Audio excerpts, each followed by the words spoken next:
Sabi ko sa inyo, eto, huling paalala ko sa inyo ito ha, maging matalino ho tayo.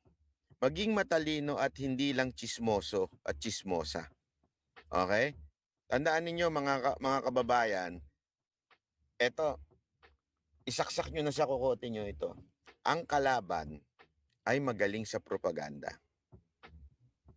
Nanalo ang administrasyon na ito because of propaganda.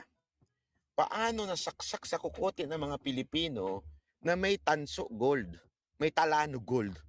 Could you just imagine, you won because of Talano gold? You won because of golden era? You won because uh, $1 is equal to 1 peso? Isip-isip mga kababayan, paano nangyari yun?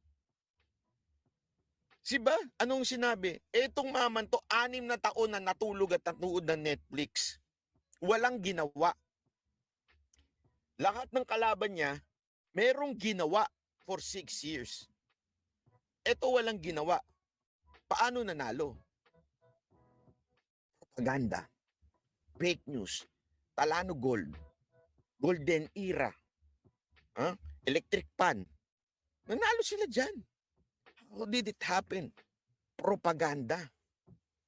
Naintindihan nyo? Ang lupit.